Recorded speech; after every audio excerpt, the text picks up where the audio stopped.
We'll go on to a little more funner topic.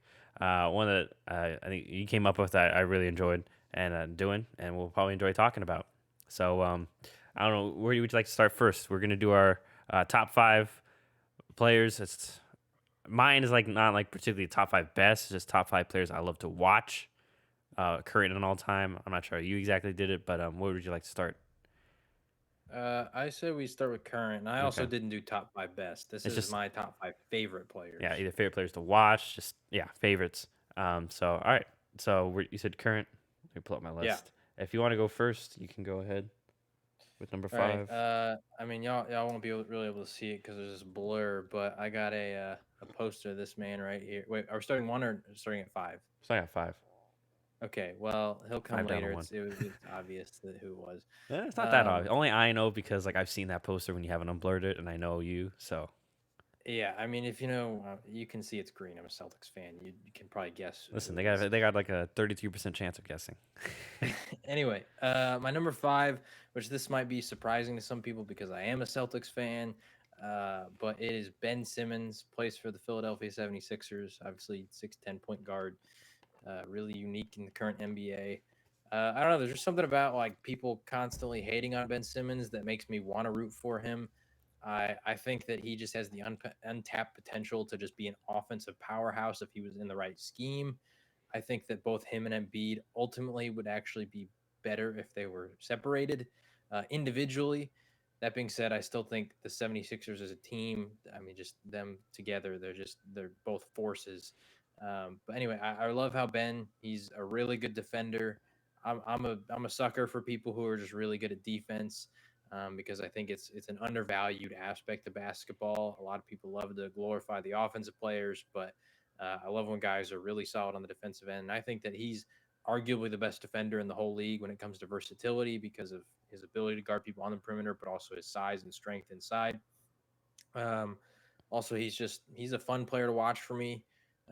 Really good at passing, really fun in transition. When he's in transition, anything could happen. Crazy dunks, crazy alley oops, crazy passes, all that kind of stuff. So I like Ben Simmons. I'd never really liked him before a few years ago. I don't know why I started liking him, but I do. So yeah, All right, so my number five. It was a tough one because Embiid was very close to my list. But maybe a little recency bias. He hasn't been played for a while. I factored in. But number five, Jimmy Butler. He would probably be higher if this was like a couple of years ago. Because man, I loved Jimmy. Man, I loved Jimmy, especially Bulls Jimmy when it was just remember he would drop like 50-point games. Granted, his roles is different now.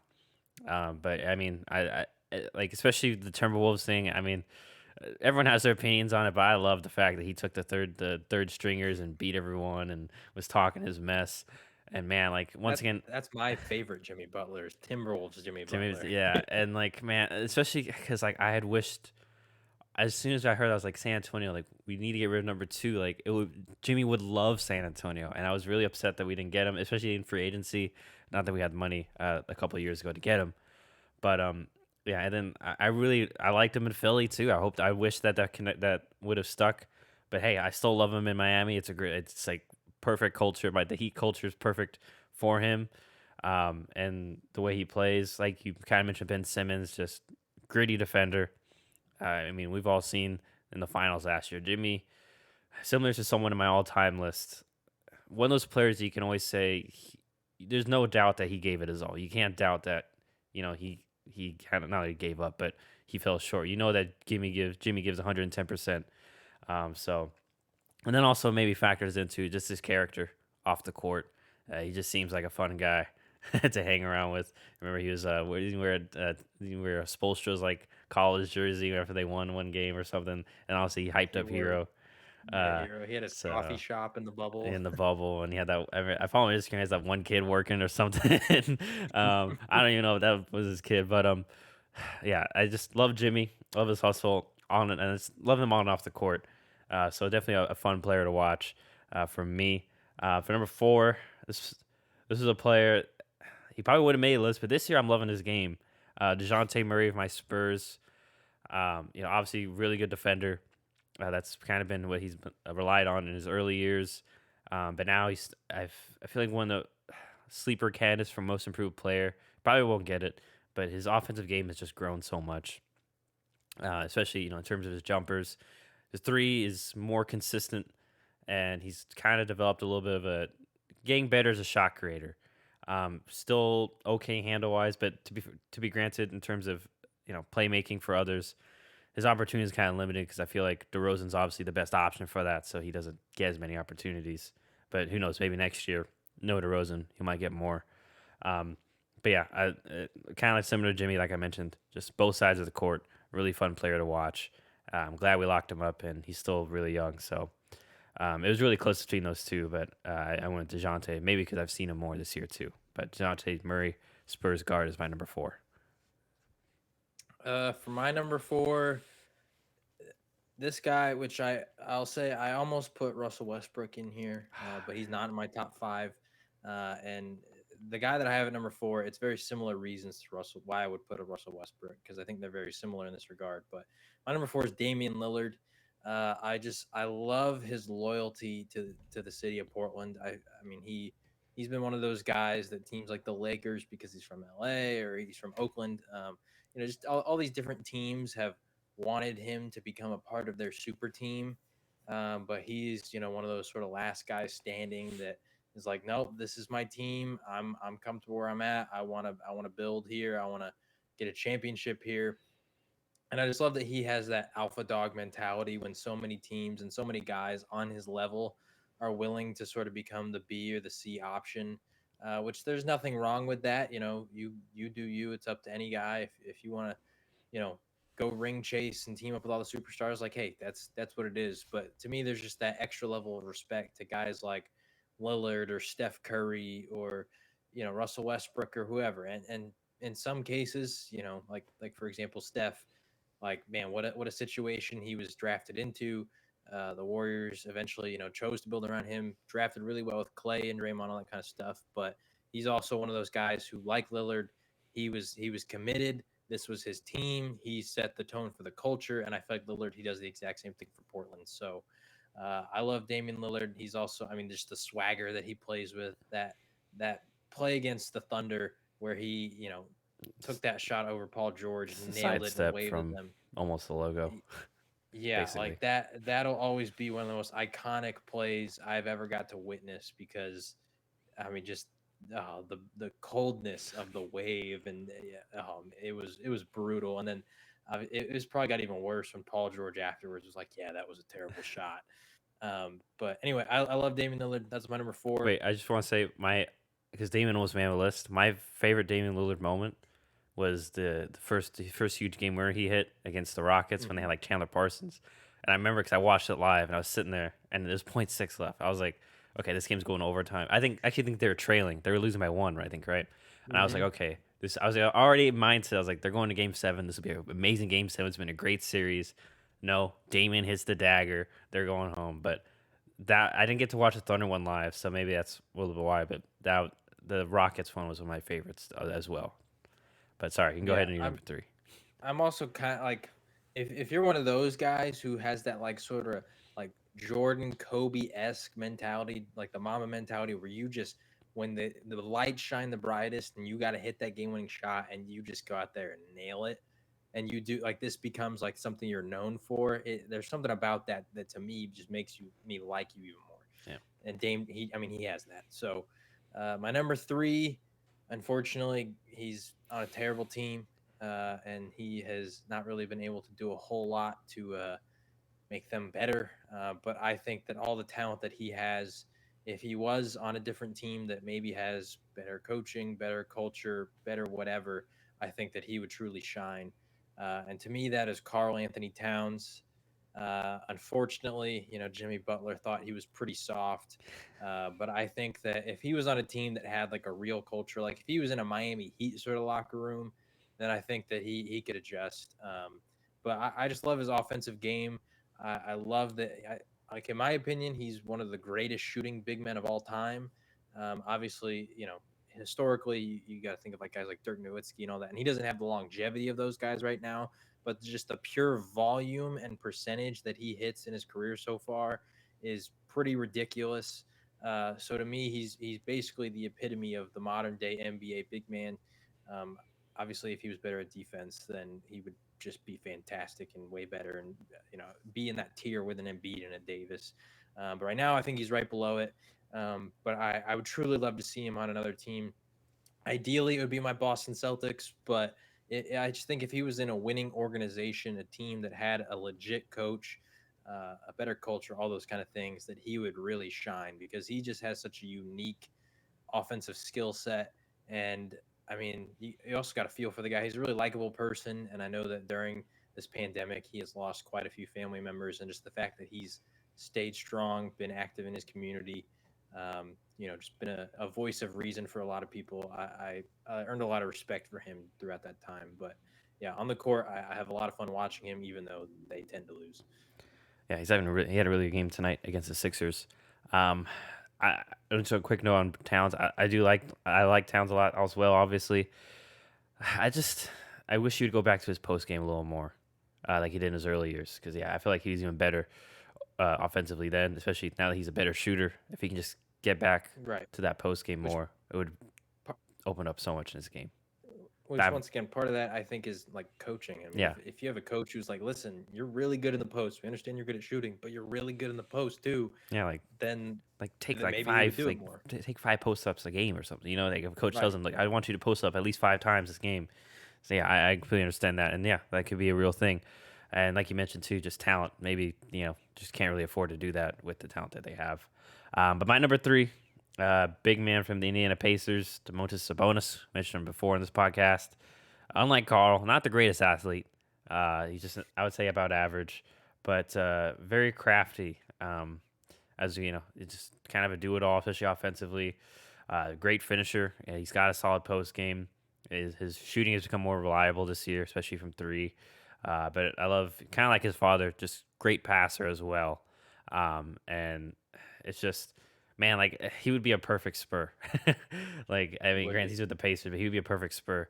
And I'm glad that he's you know that he's grown and kind of not really proven the Thunder wrong, but since that trade, proven that I feel like people didn't really respect him before. Because I didn't. I was just him and Oladipo for Paul. I forgot what the trade exactly. It was basically him and Oladipo for Paul George. I was like, man, that's highway robbery.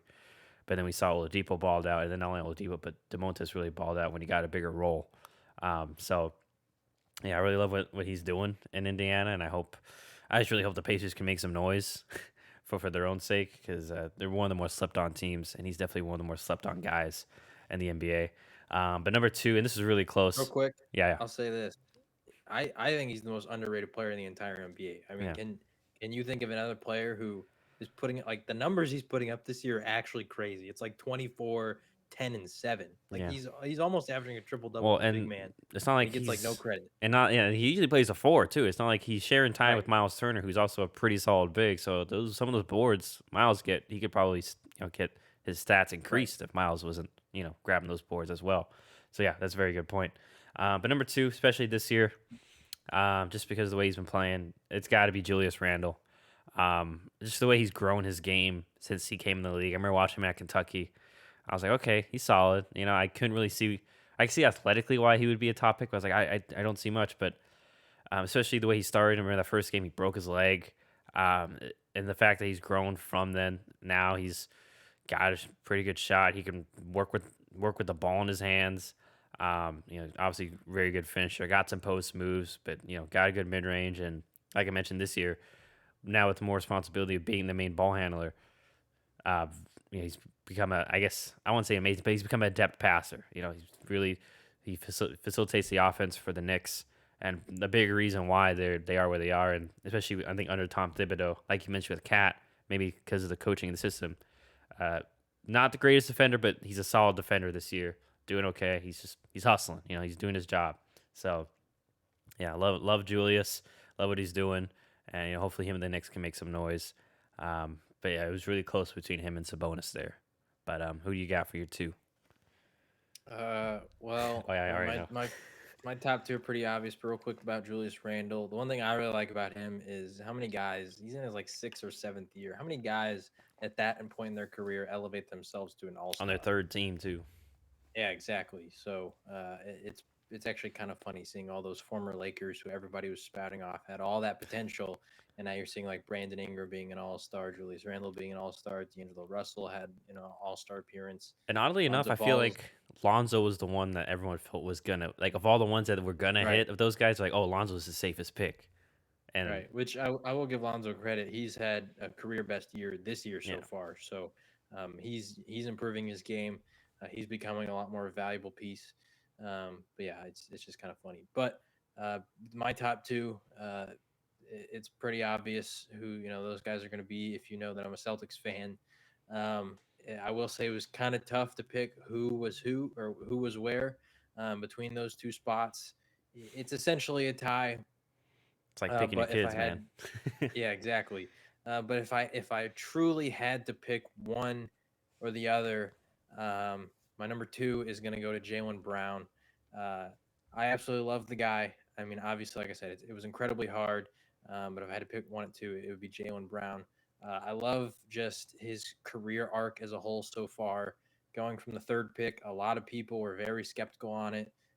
He was very raw coming out of college, had all the potential in the world to be what he is now, but it also just had an incredibly low floor and could have been an absolute bust. Um, but obviously, Danny Ainge, he saw something in him, knew that he could develop. He's an incredibly smart person, really active in his community. I remember one GM apparently said before the draft that he was like too smart to be drafted or something, which was it's a really weird statement because why would you want like players who aren't super smart? I don't know. It feels like that would only be beneficial to you as a team. Anyway, he's developed into a really strong leader on the team, also a really strong leader off the court. Um, with a lot of the Black Lives Matter stuff that was going on, he stepped up in the bubble and was one of those leading voices when all the teams met, and then has also led a lot of different things throughout his community. So really admire Jalen Brown. I love that this year he's elevated himself into an All Star. Before the year, I called it in our our little sports group text. I said Jalen Brown is going to be an All Star this year. I think that was like right after his first game of the season, and obviously it came true. So yeah, I just love how even thinking back to when Kyrie was on the team, there was points where Kyrie was getting kind of emotional because they were losing or whatever, and Brown was in the starting lineup, and he was saying that hey, we don't need these young guys in the starting lineup. We need experienced veterans, and he was basically saying Marcus Smart needs to start later in the season. At some point, eventually Jalen did get moved to the bench, and that season he really struggled overall the whole year. But since then has developed. Once given the bigger role, sort of like Sabonis and Julius Randle, once given the bigger role, he's truly developed into an all-star caliber player. And I think even before this year, last offseason, he was one of those guys who, like, if there was a certain trade out there where the Celtics get a really big time player, they would move Jalen Brown. And I think at this point, what he's done this year, he's pretty much elevated himself into, unless we're getting probably a top five player in return, he's not being traded. So I love Jalen Brown. That's my number two. My number one, obvious, like I mentioned You earlier, don't want a the drum guy roll? in this poster. You can't see it because there's a blur, but it is Mr. Jason Tatum. I'll keep this short and sweet. He has that sort of same ability like Damian Lillard. He's elevating himself to the point where when it comes to they need a game-winning shot, he's the guy to hit it. His step back three has started to rival Luca and Harden and all those guys as one of the best in the league. He's developing into a much better passer, a much better defender. He's just the epitome of what everybody in the NBA wants at this point, which is an all-around do it, do everything kind of forward, and that's what he is. And I expect him over the next few years to continue to elevate himself into that sort of top 10, top five status. I think it's arguable if he's top 10 right now. For me personally, just with the Celtics struggles this year, it's probably hard to put him in there. But he's on the cusp. He's right there, So I'm excited for what he's going to do. He's incredibly young, just like Jalen Brown, and so yeah, I think that moving forward, he's going to be a force. And I love me some Jason Tatum. Also, I really like his like personality because a lot of stars, they have that sort of in your face, like super flashy kind of personality. He's just like incredibly reserved, just on the court. He does his thing, has fun with his teammates. Off the court, he's just a young guy playing basketball, doing his thing. Yeah. So in regards to those two, I think, I mean, obviously they deserve to be up there. Brown was I was one of those people that, especially when the draft came out, I was like he was really. I was like, what? I felt like it was a reach, definitely. Like, oh, this is just a potential pick, and even then, he's really raw. He wasn't a great shooter in college, but it's like we talk about the NFL stuff. It was like situation he was in wasn't that they didn't know how to really use him, and they didn't use him to the fullest potential at California. Um, and then yeah, I mean, like you mentioned, Danny Age, and they developed him, and he grew into what he is. Yeah, so I mean, definitely deserve that All Star this year. And then Tatum, like you mentioned too, it's love his game. He's very Duranish with his size and just quickness because it's tough to guard. I can only imagine how tough it is to guard someone that can just shoot over you, but also still be quick enough to get enough space as well. So um, yeah, can't argue with that. But my number one, I've mentioned it before, and I'm glad he's been back. Not the greatest defender, but CJ McCollum. Uh, CJ. s- I just like you mentioned with Damian Lillard. Like I think it needs to be just reiterated again. Or I want to bring up a point. Like we've never heard, not even a rumor that like, oh, CJ's maybe he wants out. Damian maybe he wants a different piece. Never heard any sort of rumbling between the two. And I love a story that CJ had told a couple of years ago it was like on Dan Lebatard's show about how like this is how close him and Damien are. He's like, yeah, Damien still has like an old iPod, like that had like the old chargers, not the Lightning, the old ones. Yep. And he's like, Yep. yeah. The So like whenever we're big at one. airports, he always goes to like the old people and asks like old folks and asks them for the iPod because he knows not to ask the young people for for like theirs. But once again, I think it just shows how close the relationship is. But like I mentioned before, I feel like if he could, and if he had the opportunity, I feel like he could have his own team and be a number one. But he's perfectly fine. He's loyal to Portland. And once again, a small school guy went to Lehigh, and I forget if he was even drafted in the first round. But regardless, came up, grew in the league, and now he's a real offensive threat. I mean, just so smooth with his handle. He can still shoot the three, but he can shoot the mid range. It's crafty. Uh, you- and you'll probably I think people probably get a sense of what I like, but like I said, crafty, can make the difficult shots. He's like everything I wanted to be, um, growing up playing basketball. Like if I had to say, like, and granted, obviously I wasn't at CJ McCollum level, but when I played, I was a solid, I was a good shooter. So CJ is just the way I would love to play basketball.